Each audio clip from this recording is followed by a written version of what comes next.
Historia del crimen en 7 días radio.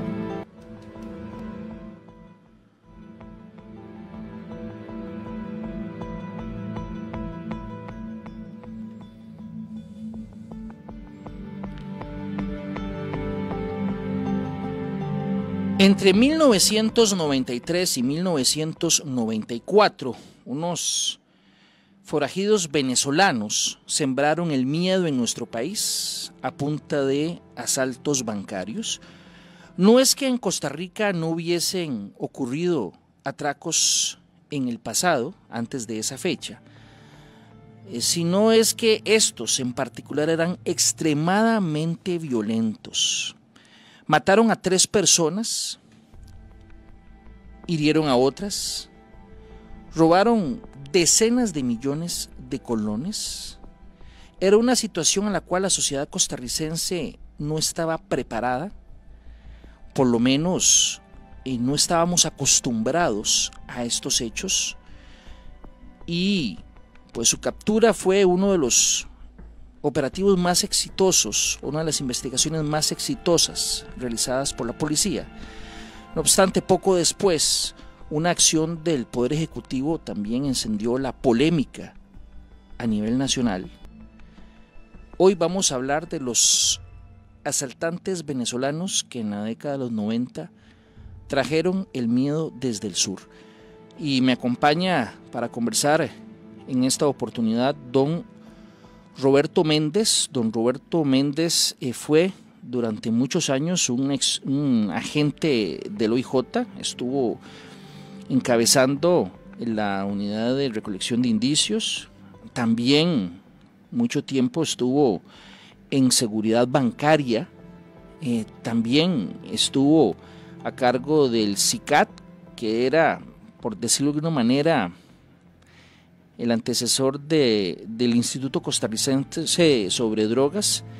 En fin, tiene amplia experiencia, pero también fue un protagonista de primera línea y conoce muy bien el caso de los asaltantes venezolanos.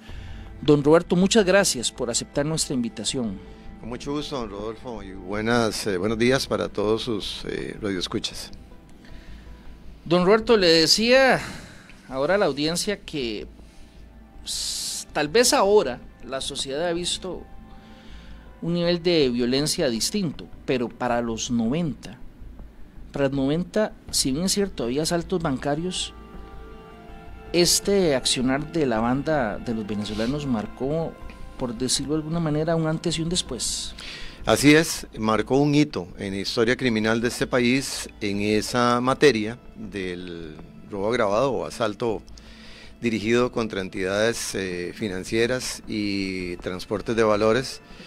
Es prácticamente el antes y el después que nos has mencionado, y realmente trajo mucho dolor a familias en nuestro país, dado el nivel de violencia que estos sujetos que vinieron de Venezuela, donde habían hecho también una gran cantidad de problemas, ¿verdad?, criminales, nos causó aquí una marea de violencia sin precedentes. Y de hecho, ese aspecto fue uno de los que se consideró por el equipo de investigadores del organismo de investigación judicial, que en ese entonces lideraba Reinaldo Suárez como jefe de la sección de delitos contra la propiedad, y Marvin Chavarría, que de Dios gocen ambos, excelentes funcionarios y compañeros en esos momentos, con una habilidad impresionante, ¿verdad?, de investigación y análisis. Y lo mencionaron, que podía tratarse de una banda de extranjeros. Vamos a empezar a dar contexto. Todo empieza en 1993, se da un primer asalto al Banco Anglo, antiguo Banco Anglo. En esa época existía, para muchas generaciones tal vez no lo saben, pero existía otro banco en nuestro país, un banco estatal que era el Banco Anglo. Una oficina del Banco Anglo en Escazú es asaltada. Un mes después asaltan otra en Santa Ana, una del Banco Nacional en Santa Ana. Posteriormente asaltan otra agencia, un mes después prácticamente, otra agencia, pero en San Rafael de Escazú. y ahí fue donde actuaron mucho más violentos. En el caso de Santana, recuerdo, Roberto, que hirieron a un policía en ese entonces. Así es. Existía en ese entonces la Guardia de Asistencia Rural. Correcto. Un policía de la Guardia Rural fue herido en Santana. Correcto. Pero donde fue más violento fue, o empezó la violencia extrema, fue en San Rafael de Escazú, en otra agencia bancaria que asaltan y matan a 2 personas. Así es. En ese asalto, ya hace 30 años, Rodolfo, porque estamos hablando del 93 al 2023, el 1 de noviembre, precisamente, ¿verdad? En un par de días serán 30 años de esa crisis que nos generaron estos delincuentes. En San Rafael de Escazú, los sujetos llegaron a bordo de un vehículo y ya había cerrado la agencia del Banco de Costa Rica en ese momento. El oficial de seguridad estaba sentado en una silla de espera leyendo algún documento, y ellos llegaron y sin decir absolutamente nada, ni esto es un asalto ni mucho menos, le dispararon al oficial. En ese momento un guarda de la POPS, que está obviamente en ese mismo centro comercial, él salió, ¿verdad? Se asustó y salió, y entonces el delincuente le disparó también, y estando agónico en el piso, el delincuente llegó a rematarlo. Leí que ese día ese guarda de la heladería pidió clemencia para que no lo mataran, porque llegó y estaba herido todavía con vida, o sea, hablando todavía. Los testigos mencionaron en esa oportunidad que el muchacho estaba herido, y realmente el sujeto llegó a sangre fría y le disparó, lo que indica el nivel de violencia y de agresividad y el irrespeto absoluto por la vida humana, ¿verdad? Siendo que no era ni siquiera una amenaza para ellos el muchacho, y lo eliminan. Igual al oficial de seguridad del Banco de Costa Rica cuando le disparan por la espalda. Sí, como decíamos ahora, Roberto, ya se habían registrado atracos en Costa Rica, pero como estos que vamos a analizar, no era la tónica. No, ninguno. Realmente los asaltos anteriores que registra la historia eran con violencia, pero no esa violencia desbordada para llegar a acabar con la vida de gente inocente, realmente. Gente desarmada incluso. Los asaltos eran más de sorpresa, ¿verdad? Irrumpían en una agencia bancaria o en donde se manejaban valores, y se ponían a todo el mundo en el piso, ¿verdad? Y asaltaban y luego se iban. Algo que incluso yo considero que es hasta más astuto e inteligente hacerlo, por una simple y sencilla razón. La penalidad no es la misma en caso de un homicidio que en el caso de un robo agravado, obviamente. ¿Para qué? Si ya tienen el dinero y cumplen el propósito, van a matar a una persona, al oficial. El oficial simplemente estaba ahí para resguardar la agencia en estos casos, y ellos llegaron, pero así, literalmente dispuestos a acabar no solo con el oficial, sino con la persona que se interpusiera en el camino. ¿Qué se decía a lo interno de los cuerpos policiales en ese entonces, Roberto? Nosotros realmente trabajábamos para el Centro de Inteligencia Conjunto Antidrogas. Teníamos una oficina en Romoser, del parque llama al Bosque, más o menos unos 25 metros al oeste, sobre el bulevar. El Centro de Inteligencia Conjunto Antidrogas, el CICAT, se creó como un centro especializado en coordinar operaciones con la policía, pero coordinar en el sentido de aportar los insumos tecnológicos, bases de datos, integración de bases de datos en ese momento que teníamos con diferentes instituciones públicas como el Registro Público, el ICE y otras, y también nosotros controlábamos puertos, aeropuertos y fronteras, el ingreso de personas, el ingreso de embarcaciones o aeronaves. Hacíamos un paquete comprimido y se le enviaba a un centro de inteligencia que está en El Paso, Texas, que se llama EPIC. Ellos analizaban información y nos lo regresaban ya con datos más fidedignos. El Centro de Inteligencia Conjunto Antidrogas, como bien lo mencionaste, pasó a ser luego ya, bueno, fue el precursor prácticamente de el ICD, cuando se conjuntó con el Senadro, que en ese entonces también estaba trabajando, y usualmente la policía llegaba a pedirnos asistencia y nosotros gustosamente se la dábamos. Incluso para el caso de Ricardo Méndez Castro, alias Bam Bam, que él se dedicó en algún tiempo, ¿verdad?, de su vida con el tema de los robacarros, también nosotros participamos en ese caso, asistiendo a las unidades de investigación de la policía para poder determinar qué era lo que estaba pasando con el robo de vehículos. Pero en este caso concreto de los asaltantes venezolanos, fue Reinaldo Suárez, precisamente, y Marvin Chavarría, que llegaron a mi oficina y nos solicitaron la ayuda. Desde ese momento nosotros empezamos a ver, conjuntamente con ellos, una serie de datos y hacer una serie de análisis, porque ellos, generalmente, esos asaltantes hacían un golpe, y lo hacían golpe periódicamente, ¿verdad?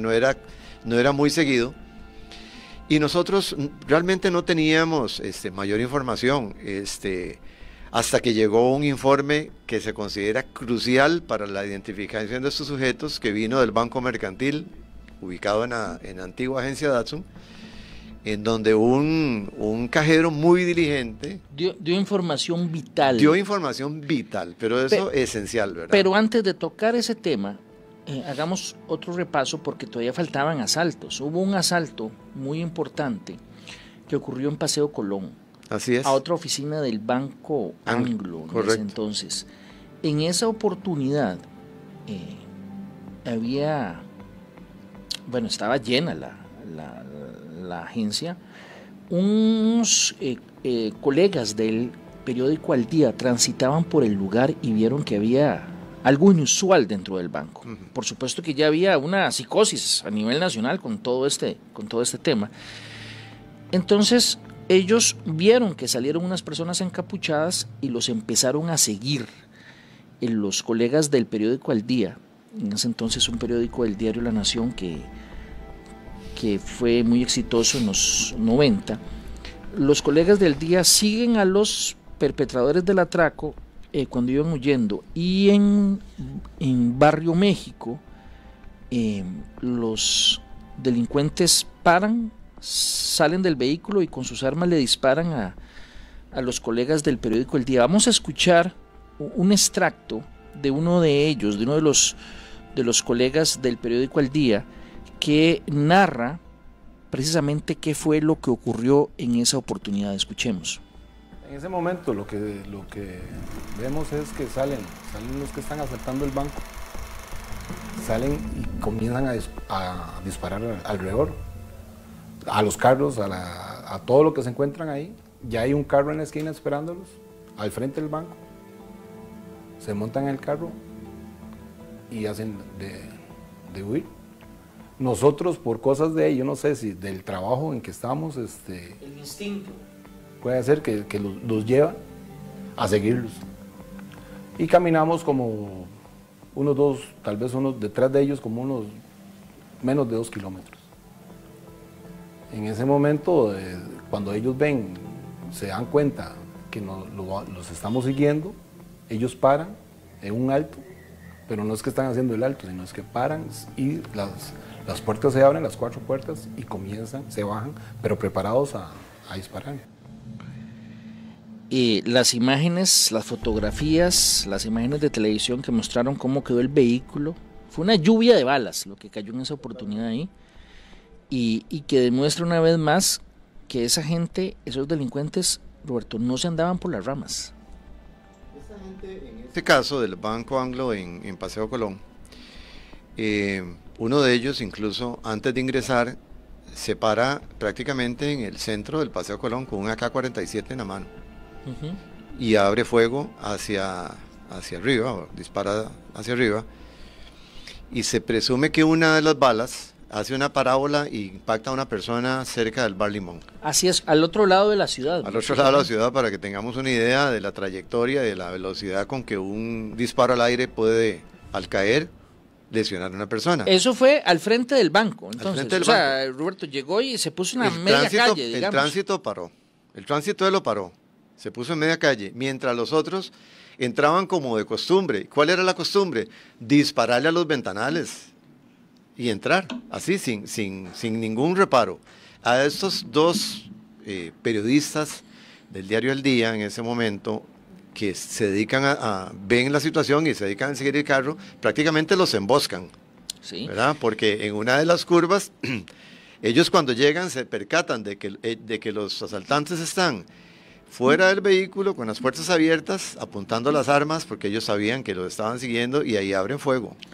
Hieren a uno de los periodistas en la mano. Sí, precisamente a quien escuchábamos, que es Johnny Brenes, él después también nos contó que posiblemente los delincuentes pensaron que tal vez eran policías los que estaban persiguiéndolos. Así es. Aunque tomando en cuenta cómo actuaban, posiblemente no les hubiera importado si hubieran sido policías, periodistas o ciudadanos los que estaban persiguiéndolos.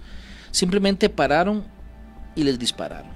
Quien fuera, sí, les disparan, el vehículo sin control cae en una cuneta, uno de ellos trata de ingresar a una pulpería y le cierran la puerta, entonces tiene que decir que es policía para que lo dejen entrar, y entonces lo dejan entrar. Es una anécdota, pero dichosamente no pasó a más. Claro, el vehículo quedó destrozado, que es lo que menos interesa, pero la integridad de ellos sí estuvo en peligro. Sí, precisamente era Johnny Brenes el que escuchamos en esa inserción, quien recibe un balazo en su mano. Hubo más asaltos, pero hubo uno muy violento, Roberto, recuerdo, en el peaje de Naranjo. Efectivamente, hubo un asalto en el peaje de Naranjo contra un camión blindado. En ese caso, cuando el vehículo reduce la velocidad en el peaje, ellos lo interceptan y apuntan el vehículo, pero pues logran hacer que el personal baje, pero ellos abren la puerta del conductor, lo alan, lo tiran al suelo y le disparan en el suelo, ¿verdad? Al conductor del camión blindado. Ahí hacen el robo y luego huyen del sitio.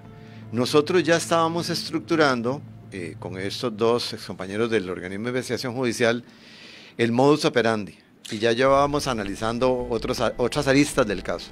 El herido muere poco después. Sí, muere. El conductor. Es una de las 3 víctimas, creo que fallecieron en esa época. El carro en que huyeron ellos, por lo menos uno de los carros, parece también en algún otro punto, pero quiero decir, ya para ese entonces sí la ciudadanía estaba increíblemente alarmada, ya había una serie de asaltos, ya estaba, pues eran como 6 meses que se tenía ya de asaltos, Roberto, me parece. También ya había 3 muertos, pero precisamente a partir de ese caso ustedes empiezan a hilvanar algunos aspectos y empiezan a avanzar muchísimo en la investigación. Así es. El carro era un 4Runner, el que se utilizó en ese caso. Nosotros estábamos ya estructurando un perímetro de actividad criminal de los delincuentes. Santana, San Rafael de Escazú, Paseo Colón. El más lejano, digamos, que se salía de ese análisis fue el del peaje a Naranjo. Ese fue el más lejano, el hecho más lejano, digamos, del anillo que estábamos, o el perímetro que estábamos tratando de establecer como ese campo de trabajo de ellos. Porque hay una particularidad en eso, en el comportamiento criminal. El delincuente actúa mucho en una área de casa, digamos, su coto de casa o de trabajo es un área muy determinada. Entonces eso nos vinculaba la posibilidad, o nos hacía generar la posibilidad de que estuvieran viviendo en un punto equidistante a esos sitios.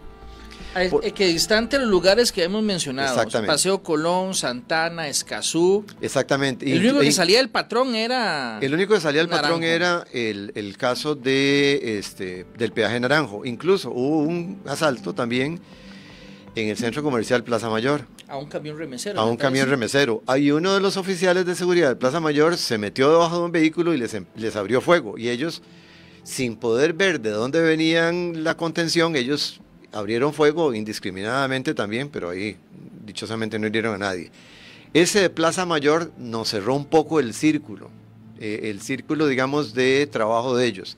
Como decimos, bueno, ese patrón de comportamiento nos estaba ya estructurando un área de trabajo. No era Cartago, no era Guanacaste, no, era área metropolitana, pero un anillo muy, muy cerrado. Me parece que ese fue antes del asalto a Naranjo, al peaje Naranjo. Sí, pero entonces ustedes ya decían, está muy concentrado en esta parte de la capital. Exactamente. Escazú, Santana, Paseo Colón, ese es el área caliente que ustedes dijeron. Exactamente. Cuando llega lo de Naranjo, se sale un poquito del esquema. Sin embargo, la sospecha de ustedes estaba fluyendo por estos lados, por aquí. Se mantenía la sospecha, incluso con el del peaje Naranjo, lo que se comentó fue que la pista era una excelente ruta de acceso y de salida, y cercana también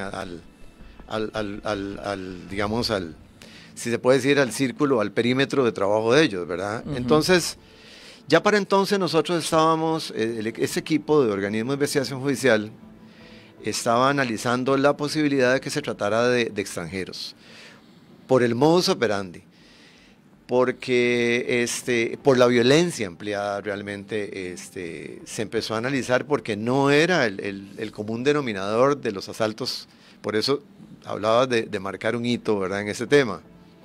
Al pensionar la posibilidad de extranjeros, empezamos a establecer una relación más estrecha con la Dirección General de Migración y Extranjería, para tratar de determinar, ¿verdad?, si grupos o personas, digamos, de interés pudieron haber entrado antes de esos hechos al país, antes de marzo del 93 aproximadamente, que fue el tema.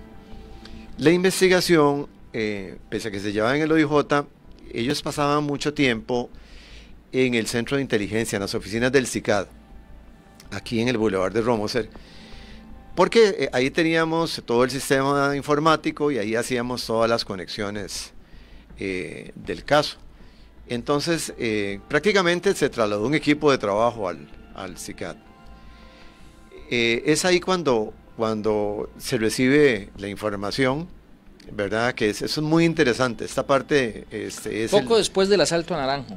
Poco después del asalto a Naranjo, un cajero del Banco Mercantil se comunica con la policía y les dice que unos extranjeros, aparentemente venezolanos, ya habían llegado por segunda o tercera vez a cambiar billetes que no venían en fajos ordenados, sino que venían desordenados, bueno, algunos fajos y otros, y dinero desordenado, mezclado. Y que le pedían a él que por favor se los convirtiera en dólares y los ordenara, y que mañana iban a volver con más, ¿verdad? Cuando la policía recibe ese dato, inmediatamente se confluyen dos cosas. Una, venezolanos. Dos, billetes desordenados en grandes cantidades a trasladar por dólares. Eso nos hizo pensar, bueno, obviamente se trataría de extranjeros, que era una hipótesis.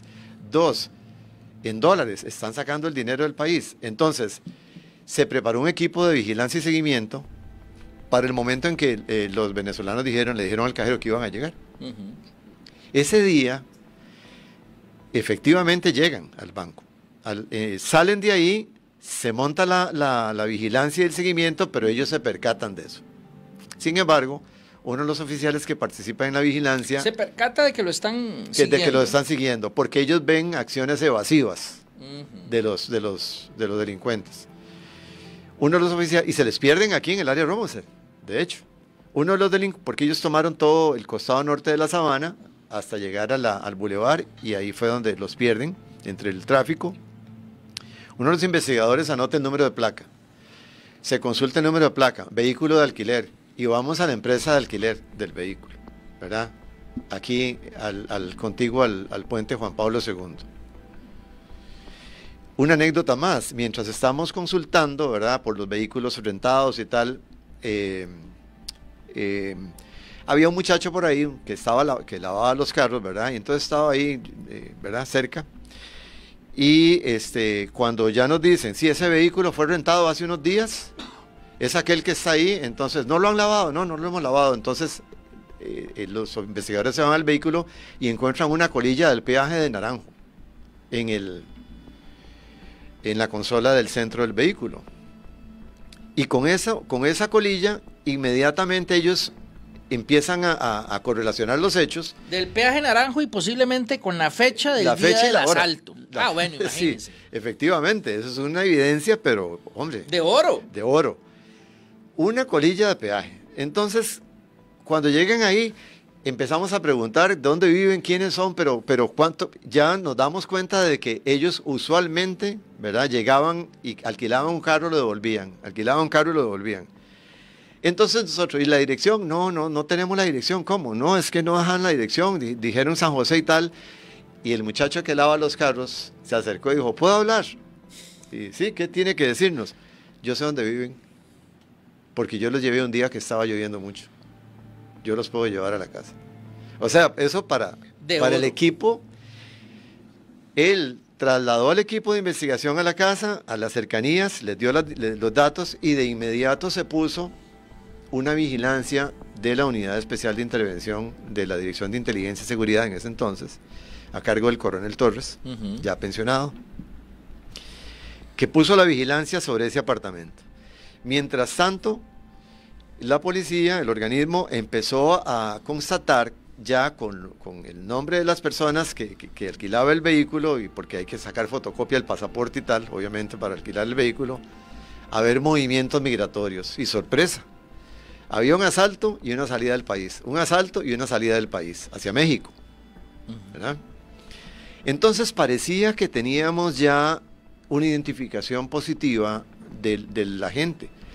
Y acto seguido se solicitó una orden de allanamiento para entrar en ese apartamento, mientras que era vigilado día y noche por efectivos de la Dirección de Inteligencia y Seguridad Nacional. La oficina en el Centro de Inteligencia era un hervidero, habían carros de la DIS, habían carros de OIJ. ¿A cuánto quedaba la oficina de ustedes de la casa que tenían en la Ese mira? apartamento estaba detrás de la ID. Ajá. Estábamos básicamente a unas 4 cuadras de ahí. Curiosamente. A 4 cuadras estaban. Sí, y vean que también esa localidad. Es un guión de película, eso. Sí, esta localidad, ¿verdad? O esa locación de este apartamento era equidistante con los asaltos que ellos habían realizado en el área metropolitana, con excepción del de Naranjo. ¿Verdad? O sea, había una lógica de investigación criminal muy interesante. O sea, ellos asaltaban relativamente a unos, ¿qué? Menos de 10 minutos de la casa donde se escondían, posiblemente. Claro, hoy durarían 3 horas. No, por supuesto, pero en los 90s... Claro. Pero en los 90s, obviamente, 10 minutos, 8 minutos, una cosa así. Incluso hasta se hicieron pruebas de cuánto se tardaba de un lugar a otro. Y sí nos daba, o sea, el análisis era un análisis de mucha conciencia, muy profesional, y efectivamente, mientras espera la orden de allanamiento, ya transcurren algunas horas. Y recuerdo perfectamente, eso fue como para el 28 de noviembre, creo que fue, bueno, fue un sábado. Fue mayo. Mayo, sí. Mayo. Empezaron en noviembre del 93 y se agudizaron en el primer trimestre del 94, y ya para mayo ya era cuando estaba caliente todo. Se había solicitado la orden judicial, y mientras tanto, mientras que el equipo de vigilancia estaba ahí, incluso recogían la basura y la revisaban, y había evidencia en la basura. El portón principal de la casa era una cochera cerrada, e incluso le habían puesto un hule negro, ¿verdad? Ahí de protección en la parte de abajo, como para evitar que alguien se pudiera asomar. Era 2 plantas el lugar. Esa noche de viernes, antes del allanamiento, pues estábamos esperando la orden, iba a ser para sábado, después a las 6 de la mañana. Ahí estábamos esa noche hasta las 1, 2, 3 de la mañana, y mandamos a traer pizzas, y la gente descansaba encima de los escritorios, porque obviamente es una oficina. Sí, el plan era esperar la orden. Era esperar la orden, mientras había vigilancia. Sin embargo, en el transcurso, antes de que amaneciera, se encienden las luces de la casa, del apartamento, y los oficiales de vigilancia reportan eso al centro de mando, y entonces parece que se está moviendo. Entonces se están moviendo, ¿verdad? Y se ve luego donde se abre la puerta de la cochera y entonces se reporta, va a salir un vehículo. La gente en ese momento, ¿verdad? Es que eso yo nunca lo voy a olvidar, sale del CICAT, de las instalaciones, a sacar los carros, pero ¿cómo íbamos a sacar los carros? Estaba uno detrás del otro y las llaves, y, ¿verdad? Era eso una locura. Entonces, lo que se da es las características del carro y lo que atinan a hacer OIJ y el coronel Torres es bloquear la calle del bulevar, ambos carriles, porque la presunción era que iban a coger esa ruta para irse para el aeropuerto. ¿A qué altura la bloquearon, más o menos? Al puro frente de la oficina del CICAT, del Centro de Inteligencia, al puro frente. Ahí lo bloquearon. Se vieron unas luces, a esa hora no están transcurriendo muchos vehículos, se vieron unas luces, se paró encañonados y era una señora con la hija que iba. Eso es nada que ver. Luego nos quedamos ahí y llegó el vehículo, ¿verdad? ¿Cuánto duraron desde la alerta hasta que llega donde está el retén? Más o menos unos 10 minutos, una cosa así. 10 minutos. Okay. El vehículo llega y cosa interesante, cuando está toda la policía ahí encañonando y con focos y tal, ellos encienden la luz de la cabina del vehículo y ponen las manos encima del dash. Este comportamiento es muy usado en otros países. En Estados Unidos. En los Estados Unidos. Para evitar que la policía vea un movimiento sospechoso y tienda a defenderse, dispare y sea alguna situación que no ameritaba el disparo.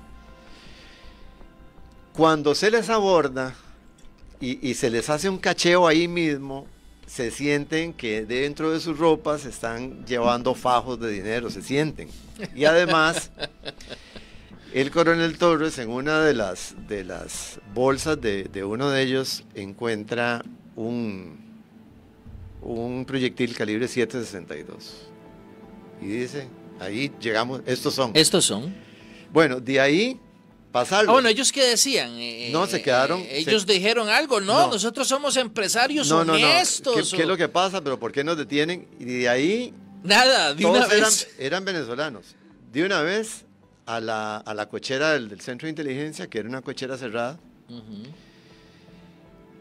Y ahí no se pudo contener la furia de los oficiales, ¿verdad? Ahora se puede contar, ya la mayoría de los policías ya están pensionados ya pasaron 30 años. Y ya pasaron 30 años. Y ya nos pensionamos todos y además las víctimas todas ya no están, ¿verdad? Entonces, sí, realmente se les dio una dosis de su propia medicina. Hay una...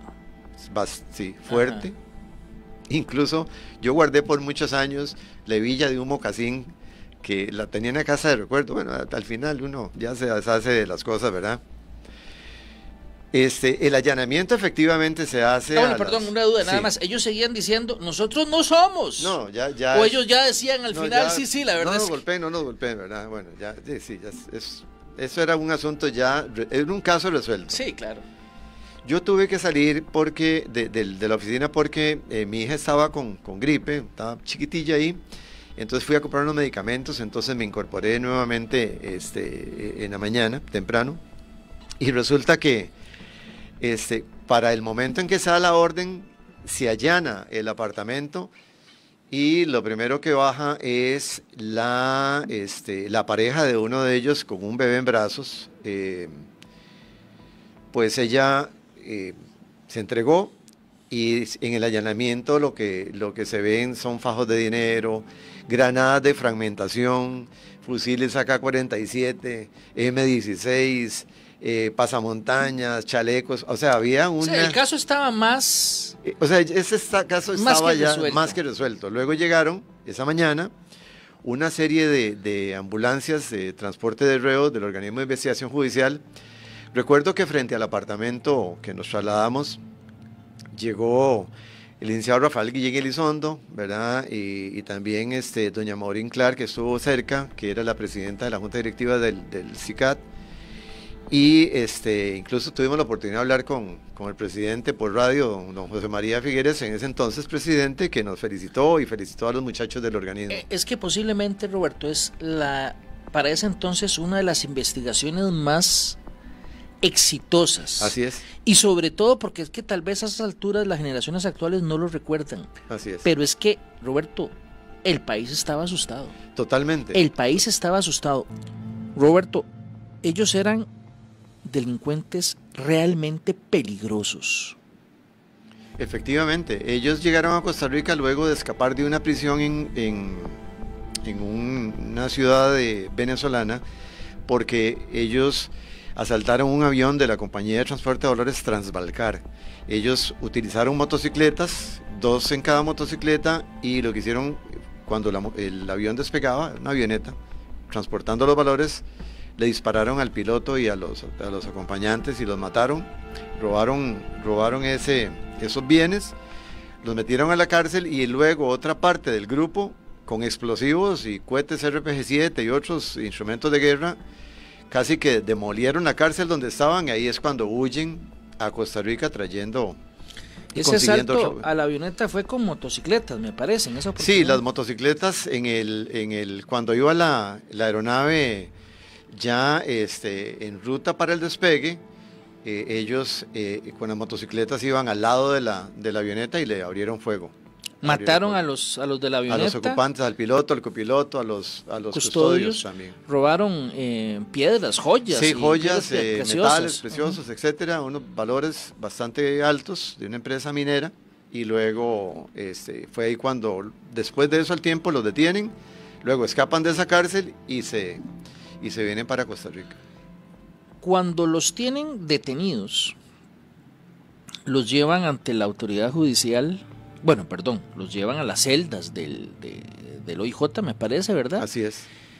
Y entiendo que el plan era trasladarlos a la cárcel de la Reforma. A máxima seguridad. A máxima seguridad. Así es. Recuerdo que salen en 2 vehículos, pero nunca llegan a la Reforma.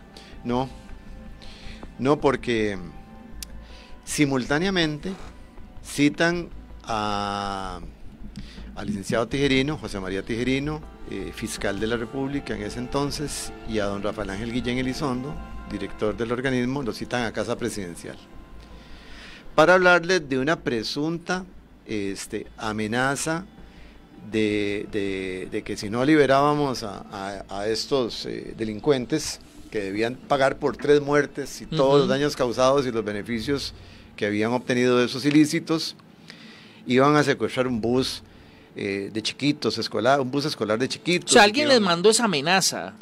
Eso es lo que se dijo en ese momento, que presuntamente, o sea, digo yo presuntamente porque a mí no me consta, y realmente me parece que fue parte de una situación bastante complicada que puso en colisión a los poderes, porque en ese momento, cuando están los jerarcas tanto del Ministerio Público como del organismo de investigación judicial en Casa Presidencial, se está produciendo otra situación que es un ardid para mí. La policía, fuerza pública, llega a donde están la gente del organismo que está con el traslado de los delincuentes a máxima seguridad en la Reforma, y les dicen que por razones de seguridad y dada la alta peligrosidad, que se los trasladen a ellos, que se los pasen. Y ahí hay un cambio de vehículos de los delincuentes. O sea, Poder Ejecutivo se encargaría del traslado. Del traslado a la Reforma, pero no los llevaron a la Reforma, los llevaron a base 2 en el aeropuerto internacional Juan Santamaría, donde está la base de vigilancia aérea del Ministerio de Seguridad Pública, y los hacen abordar un avión militar de la Fuerza Aérea Venezolana, y ahí prácticamente hacen una extradición, obviamente. Entonces, para el OIJ y para ustedes que habían estado directamente, digamos, vinculados a la captura y por los agentes judiciales, el plan era llevarlos a la Reforma. Correcto. Pero mediante un engaño, los encargados de hacer el traslado los llevan hasta otro punto para sacarlos del país, engañando a todo mundo, a ciudadanos y a la autoridad judicial. Vamos a escuchar muy rápidamente las declaraciones que en su momento, en un reportaje de 7 días, hizo Juan Diego Castro, en ese entonces ministro de Justicia, de Seguridad, ministro de Seguridad Pública, quien tiempo después, ya como exministro, narra qué fue lo que pasó. Escuchemos este extracto de 7 días. Entonces se fueron dos vanes, 2 perreras, para ser más claro, que no tenían rótulos de seguridad pública. Iban haciendo esta maniobra, una le pasaba a la otra le pasaba a la otra, y a la altura de la estatua de don Otilio Ulate en la Sabana, la que lleva a los venezolanos se desvía hasta Pavas, hasta el aeropuerto. Y del aeropuerto Tobías Bolaños al aeropuerto Juan Santamaría, los venezolanos son trasladados en un helicóptero particular que presta una empresa. Eso es a las 5 de la mañana más o menos, y cuando llega el juez de instrucción, que se llamaba así en ese tiempo, a la Reforma, y abren las puertas de la perrera, está vacía. ¿Por qué ocurrió eso? Según la versión de Castro, magistrados del Poder Judicial habían recibido amenazas de que iban a secuestrar las escuelas o colegios de sus hijos para intercambiarlos por los prisioneros. La versión era creíble, pues se sospechaba que la banda era más grande y que algunos habían salido del país antes de su captura. Y eso genera una gran zozobra y pánico entre muchos magistrados. Pánico. El presidente de la Corte de entonces llamaba insistentemente al ministro de la Presidencia y al presidente de la República pidiéndole que el gobierno hiciera algo. Es más, hubo un acuerdo entre el presidente y el ministro de la Presidencia, y creo que el entonces ministro de Justicia, para expulsar a los venezolanos. Juan Diego Castro dice que todos sabían, bueno, por lo menos que el fiscal y que las autoridades de la Corte Plena lo sabían. Recuerdo en ese entonces hubo choques, digamos, entre los dos poderes, pero Castro siempre sostuvo que las máximas autoridades del Poder Judicial estaban de acuerdo. Le voy a hablar. Después de que ocurrió eso generó una acusación penal, obviamente, ¿verdad? Esa contradicción o ese hecho. Por la expulsión. Por la expulsión, claro, manu militari, porque realmente así fue. Y el organismo de investigación judicial, que tenía como un trofeo de guerra prácticamente, ¿verdad? Con este caso tan exitoso, quería procesar, ¿verdad? Conjuntamente con el Ministerio Público, procesar en Costa Rica por los crímenes ocurridos, claro, a esta banda. La especie que se difundió del tema de afectar la integridad de niños, etcétera, de quien fueran, se hizo circular, no sé por quién, pero realmente lo que provocaron fue que hubiese algunos acuerdos ahí al muy alto nivel para que salieran en violación de la ley costarricense. Pero Roberto, las cárceles de Costa Rica estaban en condiciones de... Porque es una pregunta válida en ese entonces, bueno, yo no sé si ahora también, de tener criminales de ese perfil corriendo el riesgo de que llegara, como ocurrió en Venezuela, otro comando a liberarlos, ¿o no? Es que aquí no había ningún otro comando. Pero podrían haber llegado por ellos. Ellos estaban operando, los dos hermanos, Martínez Ojeda y el capitán Avendaño y el otro, Abel, estaban operando solos en Costa Rica.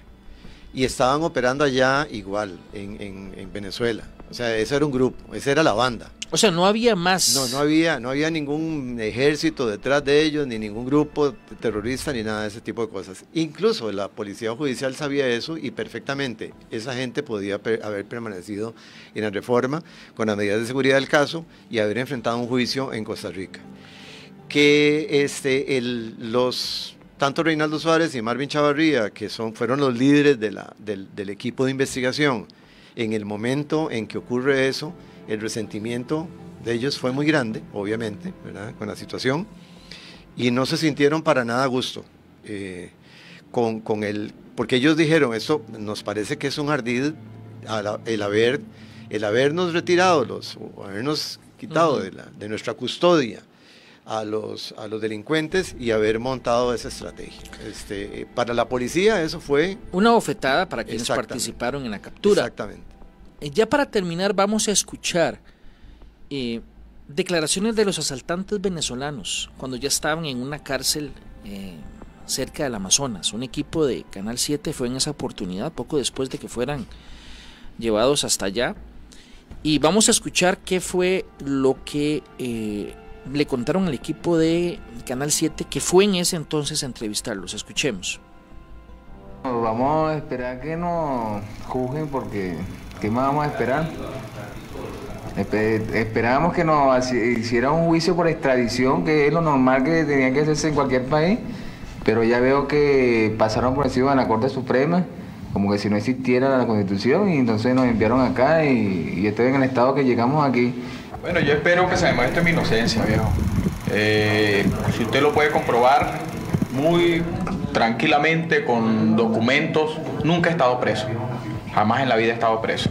Esto es una circunstancia nueva para mí. Yo en Costa Rica no delinquí. Es totalmente falso. Yo en Costa Rica fui a trabajar. ¿Y qué hizo en Costa Rica entonces? En Costa Rica tenía un restaurante, como ya ustedes todos saben, de lo que trabajaba. En cierta medida usted está resignado a una posible condena. No creo que vaya a tener condena. Deben existir de lo suficientemente indicios, ¿verdad?, contundentes para enjuiciar a la persona que se le acuse de cualquier delito que sea. Yo lo que espero es que, bueno, que se haga como siempre se hace en este país. Tienen que buscar las pruebas y todo eso. Le doy gracias a Dios que estoy aquí en Venezuela, mi patria, ya que no ha cometido ningún delito. Nos queda un minuto, Roberto. En ese minuto nada más para que te doy la oportunidad para que hagas una reflexión muy corta. Nada más les cuento a la audiencia. De esos 3, 2 se fugaron de la cárcel en Venezuela y murieron poco después en el operativo de recaptura. Y el tercero, el capitán Avendaño, murió en la cárcel de dengue poco después. Así que los 3 ya fallecieron, las 3 personas detenidas en Costa Rica y llevados a Venezuela. Roberto. Sí, gracias, Rodolfo. Realmente es un caso para recordar. Es un caso del cual la policía en Costa Rica aprendió muchísimo. Sobre todo la Policía de Investigación Criminal aprendió muchísimo. La coordinación que se hizo para desarrollarlo estuvo a la altura. Realmente ellos, incluso ni siquiera en Venezuela, ¿verdad?, que en ese entonces estaba la PTJ de Venezuela, habían podido procesarlos por los hechos ocurridos allá en Venezuela, y vinieron a Costa Rica dejando una senda de destrucción y de muerte.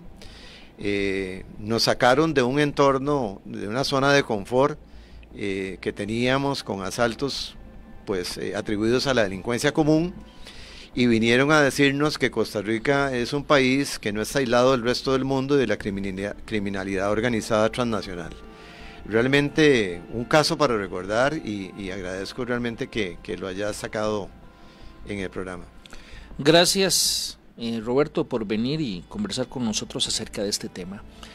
A ustedes también, muchas gracias por su sintonía. Si Dios lo permite, los esperamos en una próxima entrega de Historias del Crimen. Hasta entonces.